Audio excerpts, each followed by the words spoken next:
Buongiorno ragazzi, spero che questa sia veramente l'ultima lezione su signorie, stati regionali italiani, l'Italia nel 400, fino all'inizio del 500, le guerre tra gli stati italiani. Abbiamo iniziato nella scorsa lezione a vedere le guerre del Rinascimento italiano con Francia e Spagna che vengono in Italia a conquistarci, a sottometterci. È molto triste, eh? È molto triste questo capitolo della storia d'Italia, Italia che poi per molti secoli, quasi 4 secoli, sarà comunque sottomessa, almeno in parte, a potenze straniere, che ora abbiamo visto sono Francia e Spagna, ma in seguito vedremo nei successivi argomenti e verranno a conquistarci anche altre potenze straniere diverse da Francia e Spagna, in particolare l'Austria. E allora, Sofì, vuoi, la mia gattona Sofì mi dovrebbe aiutare in queste video lezioni, io vorrei farle con lei, ma lei non vuole mai stare con me, mi morde, mi graffia, non ne vuole sapere di stare in braccio a me durante la lezione, allora anche oggi la facciamo andare, lei è la mia mascotte e ci augura buona fortuna. Dai, saluta con la zampina i... guarda qui, i videoascoltatori, saluta, è bella questa gattona, è vero, che bella che sei, Sofì, non mi morde. Va bene, la lasciamo andare, ti piace fare un salto, vero? A lei piace saltare. Benissimo, allora proseguiamo con le guerre del Rinascimento italiano. Siamo arrivati quindi al 1504, abbiamo visto che la situazione è che il re di Francia, Luigi XII, ha conquistato il Ducato di Milano, mentre la Spagna, e con più precisione l'Aragona, nella persona di Ferdinando II d'Aragona, Ferdinando il Cattolico, ha conquistato il Regno di Napoli. Regno di Napoli e Regno di Sicilia, perché formalmente sono due regni separati e quindi questa è la situazione dell'Italia. Cos'è successo? Siamo nel 1504, l'anno prima, nel 1503, è cambiato il Papa. È morto il corrottissimo e indegno, ve lo ricordate, Rodrigo Borgia, Alessandro VI, e è diventato Papa Giulio II, 1503, Giulio II.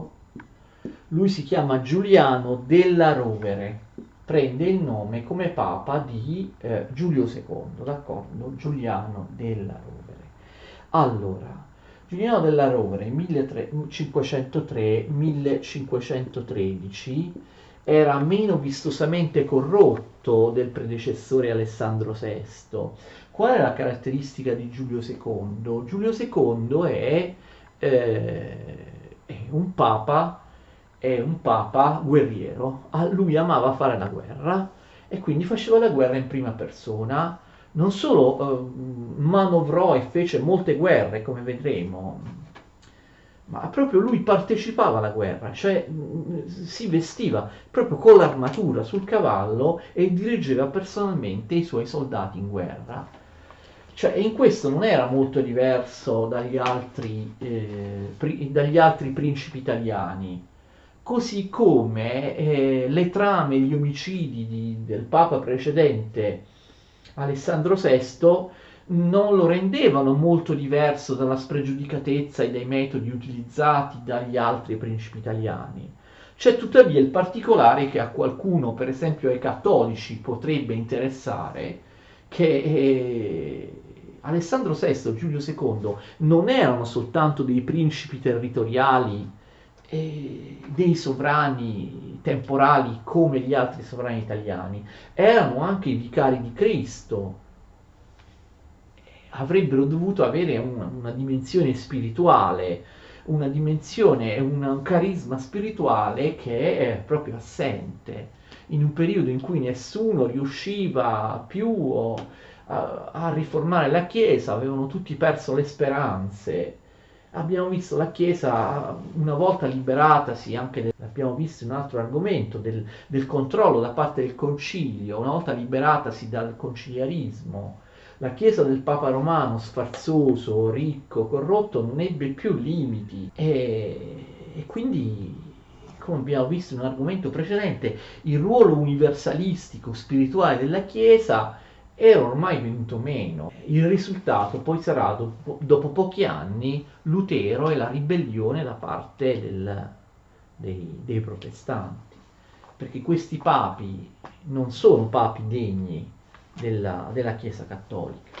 Certo, erano dei mecenati, avevano ricostruito Roma con grandi, bellissimi edifici, grandi assi viari che avevano modernizzato Roma, eh, però erano un po' anche, come dire, un po' paganeggianti nel loro culto della bellezza per la bellezza, le statue, le opere d'arte, sì, magari i dipinti, magari erano delle opere d'arte anche sacre, però loro le apprezzavano proprio di per sé, in quanto opera d'arte, non tanto in quanto, capite, riflesso della creazione di Dio.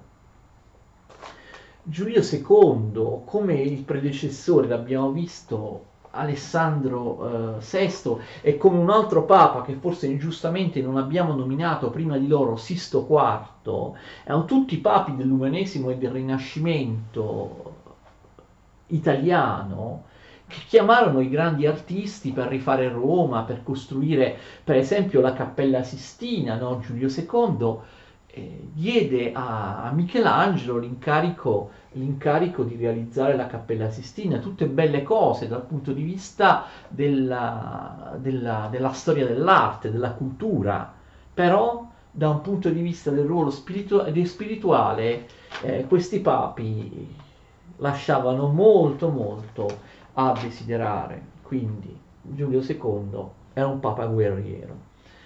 Sapete, conoscete le guardie svizzere, le avete viste quando siete andati, non so, a visitare il Vaticano, cioè quelle guardie, le guardie del corpo del Papa, quei giovanotti svizzeri così alti, vestiti con un uniforme, no? Con quell'uniforme colorato, particolare. Ecco, Giulio II inventò le guardie svizzere proprio perché amava le uniformi, amava le cose militari, e lui che ha istituito il corpo militare che tuttora esiste delle guardie svizzere. Allora, lui fa molte guerre, Giulio II. La prima guerra consiste nello smantellamento del regno di Cesare Borgia. Ricordate il figlio del papa precedente che aveva costituito un principato in Romagna. A Giulio II non importava assolutamente niente del figlio del papa precedente, e quindi fa una guerra per smantellarlo, per cacciarlo. Quindi Cesare Borgia perde tutti i suoi possedimenti, poi continuerà la sua vita veramente da avventuriero, da assassino, tramerà anche contro la vita del duca di Milano e morirà poi pugnalato, come, insomma, coerentemente, diciamo, con il suo stile di vita. Però non andiamo adesso nel dettaglio a vedere tutte le vicende di Cesare Borgia. Allora poi lui si mette in guerra contro Venezia, e Venezia viene sconfitta. La guerra contro Venezia viene fatta, attenzione, insieme agli austriaci, cioè Giulio II riesce sempre a costituire delle alleanze internazionali. Venezia viene sconfitta da Giulio II e dagli austriaci, e Venezia viene sconfitta nella battaglia di Agnadello. Venezia perde tutti i possedimenti che aveva conquistato negli anni precedenti, cioè Trieste, che ovviamente va agli Asburgo d'Austria, Ravenna, che va al Papa. Giulio II voleva prendersi da Trieste Ravenna, e poi anche Cremona. Cremona va a Milano, al Ducato di Milano, che ricordate era posseduto dal re di Francia, da Luigi XII. Quindi la guerra contro Venezia. Vorrei cercare di essere più preciso. La guerra contro Venezia viene fatta da Giulio II con una lega, con un'alleanza internazionale che si chiama Lega di Cambrai, d'accordo? È la lega che sconfigge Venezia. La Lega di Cambrai comprende, come vi ho detto, Massimiliano d'Asburgo, che si prende Trieste, Però anche, attenzione, Ferdinando d'Aragona, cioè che possiede il Regno di Napoli, ve lo ricordate, e anche, come vi ho detto, Luigi XI che possiede Milano. Quindi è, attenzione, una coalizione internazionale, ma è anche una coalizione, attenzione, che Giulio II fa insieme a due dei sovrani stranieri che avevano conquistato territorio in Italia, cioè insieme a, l'ho detto tre volte, non so quante volte, Luigi XII che aveva conquistato Milano e Ferdinando d'Aragona che aveva conquistato Napoli. Venezia perde tutti questi possedimenti, in particolare fate attenzione a Trieste. Venezia aveva conquistato da poco tempo Trieste, importante porto nell'Adriatico, lo perde, Trieste va agli Asburgo d'Austria, Trieste, tranne qualche eccezione, resterà una città austriaca fino alla fine della prima guerra mondiale, cioè solo nel 1919 con il trattato di Saint-Germain dopo la prima guerra mondiale il Regno d'Italia, l'Italia riuscirà a recuperare Trieste. Quindi praticamente Trieste, qual è l'anno della sconfitta qui di Venezia? 1508. Trieste era stata posseduta dalla Venezia solo per pochi anni, però dal 1508 per secoli e secoli fino al 1919 Trieste sarà sempre un possedimento austriaco. Fate attenzione a questo, sarà sempre il grande, il più importante porto austriaco nell'Adriatico. E Venezia, abbiamo visto che la forza di Venezia era la saldezza delle proprie istituzioni interne. Venezia reagisce molto bene a questa sconfitta, tutti i magnati, tutti gli aristocratici del maggior consiglio e le altre forze di Venezia restano unite, Venezia comunque sopravvive, non si sfalda completamente pur perdendo questi territori. E quindi questa è la seconda guerra, diciamo, fatta da Giulio II contro Venezia.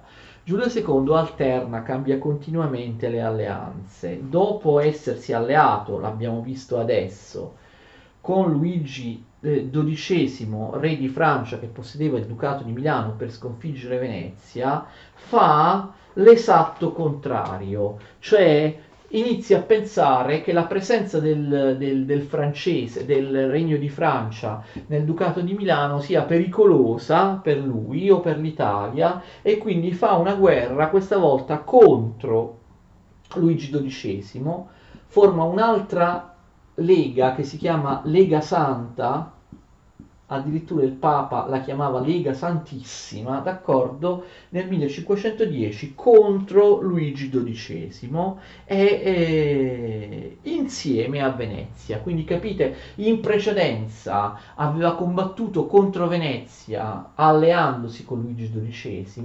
adesso il Papa Giulio II si allea con Venezia contro Luigi XII per cacciarlo da Milano. Anche qui l'alleanza è più ampia perché è un'alleanza internazionale. Questa Lega Santa vede uniti il Papa, Venezia, ma anche, attenzione, la Svizzera, la Spagna e l'imperatore di Germania.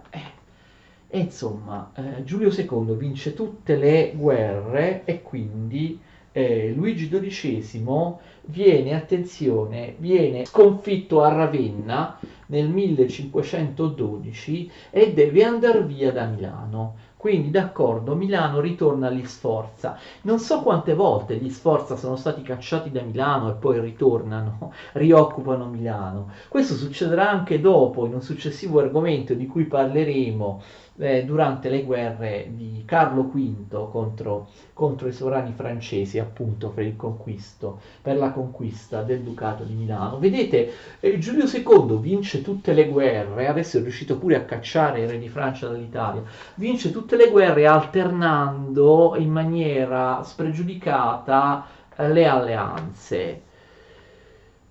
vi ho detto, gli stati italiani pensavano di fare i loro comodi in questo modo, con questo tipo di strategia, che ormai era una strategia assolutamente perdente, anacronistica, una strategia apparentemente da furbi, ma che ormai non era più adeguata alla situazione internazionale. Cosa succede? Succede che insomma abbiamo un'altra vittoria da parte di Giulio II. Cosa succede? Abbiamo visto che gli spagnoli combattono contro Venezia, quindi gli spagnoli, attenzione, non stanno solo più soltanto nel sud Italia, nel regno di Napoli che hanno conquistato. Gli spagnoli, le armate spagnole, ovviamente come fanno a combattere contro Venezia se non salendo anche verso il nord Italia? E già che ci sono, gli spagnoli sapete che fanno? Gli spagnoli nel 1513 invadono la Toscana, rovesciano la Repubblica. Ricordate che in Toscana da molto tempo a Firenze era stata proclamata la Repubblica, rovesciano la Repubblica e riportano al potere i medici, che vi ricordo erano stati cacciati e sostituiti dalla Repubblica a partire dal 1494 o 95, giù di lì. Quindi dopo un lungo periodo di Repubblica i medici tornano al potere a Firenze nella persona di Giuliano de' Medici. Giuliano de' Medici era uno dei tre figli di Lorenzo de' Medici, di Lorenzo il Magnifico. Forse avete già capito, gli stati italiani che non vengono conquistati e annessi direttamente alle potenze europee spesso vengono sottomessi in maniera indiretta, cioè gli spagnoli riportano i medici al potere a Firenze, ma gli spagnoli non se ne vanno. Gli spagnoli restano a Firenze per proteggere i medici e quindi insomma c'è una sorta di protettorato spagnolo anche nei confronti dello Stato regionale toscano, anche nei confronti di Firenze. Da questo momento in poi i medici decadono nel loro potere politico e saranno sempre sottomessi appunto alla Spagna. Quindi vedete, alcuni stati italiani vengono conquistati e sottomessi direttamente dallo straniero, altri stati italiani vengono sottomessi in maniera indiretta dallo straniero, come nel caso di Firenze. Firenze non viene conquistata dagli spagnoli, però di fatto gli spagnoli la controllano. Quindi alcuni stati italiani, anche quelli che non vengono appunto annessi direttamente a Spagna e Francia, finiscono per subire l'influenza indiretta, il dominio indiretto da parte di Spagna e Francia. Vedremo, parlando poi del Cinquecento, che per esempio anche per Genova sarà così, cioè Genova resterà indipendente, però si legherà ad un'alleanza così forte con gli spagnoli che di fatto diventerà uno stato, un protettorato spagnolo, e così avverrà anche con altri stati italiani che non vengono inglobati direttamente. Vedremo questo meglio, cioè la pressoché totale dipendenza degli stati italiani dalle monarchie straniere, dipendenza diretta oppure indiretta, lo vedremo meglio nei prossimi argomenti quando parleremo dell'Italia nel Cinquecento. Va bene, a un certo punto Giulio II muore nel 1513. 1513 viene eletto un altro papa, che è il terzo papa del Rinascimento di cui parliamo in questo argomento. Il papa è Leone X. Il papa è Leone X, che resterà sul Soglio di Pietro dal 1513 al 1521. È un papa particolarmente importante perché sarà il papa contro cui si ribellerà Lutero, Martin Lutero, quindi è molto importante. Nel 1517 Lutero si ribella alla Chiesa Cattolica e poi spingerà i principi tedeschi e tutti i cristiani comunque che lo volessero a staccarsi dalla Chiesa Cattolica. Questo avviene nel 1517. Il papa contro cui si ribella Lutero è proprio Leone X e gli si ribella nell'occasione dell'indulgenza tedesca. Leone X, anche lui non era così corrotto e assassino in maniera plateale come Alessandro VI.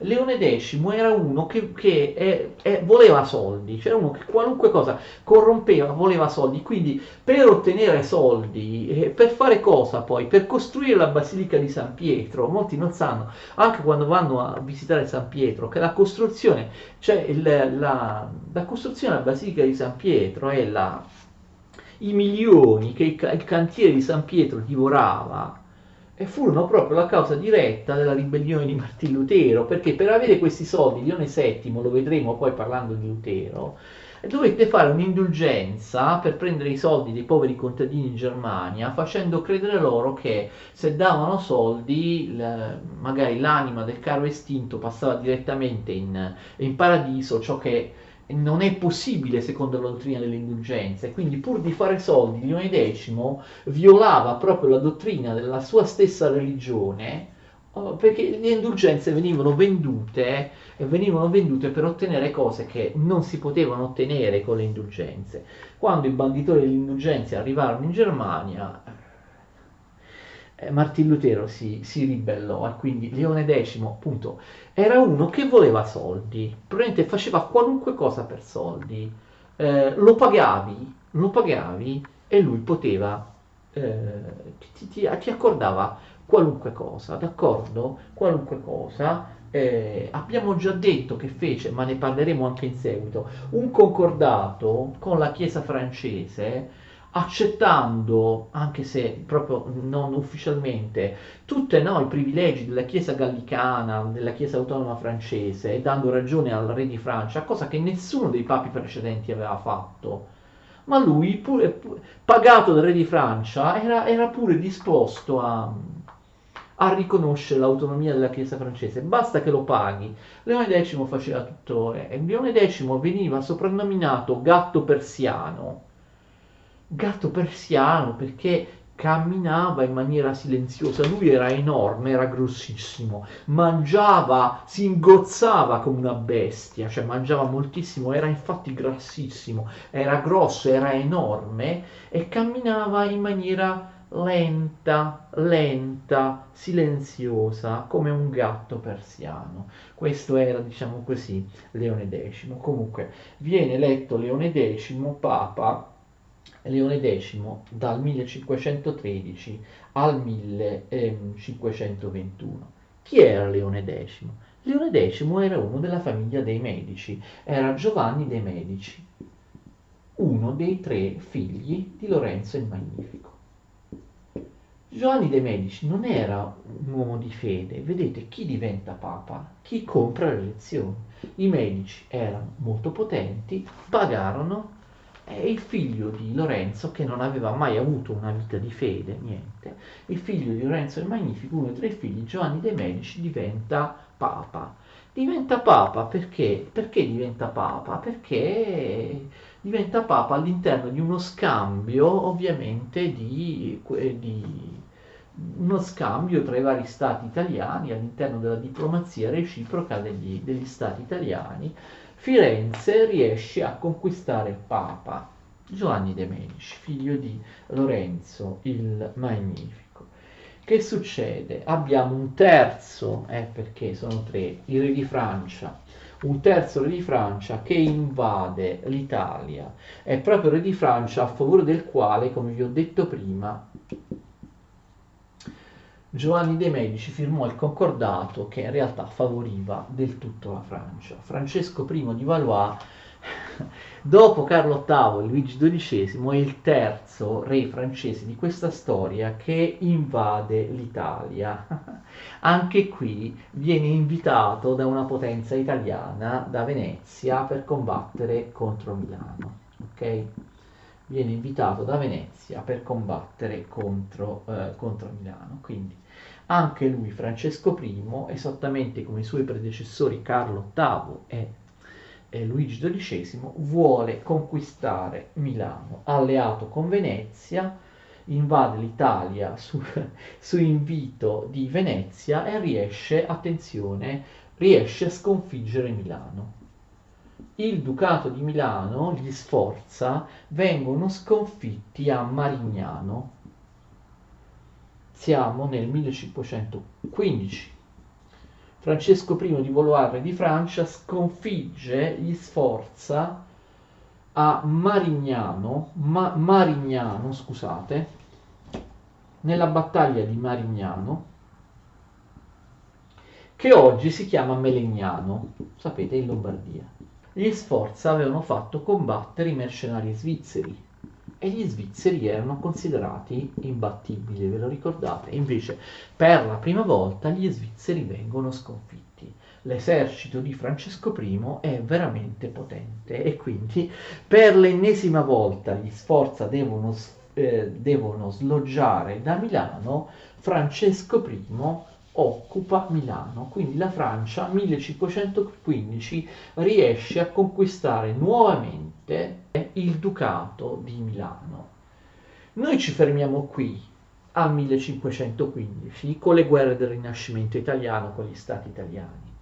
Le guerre finiscono qui?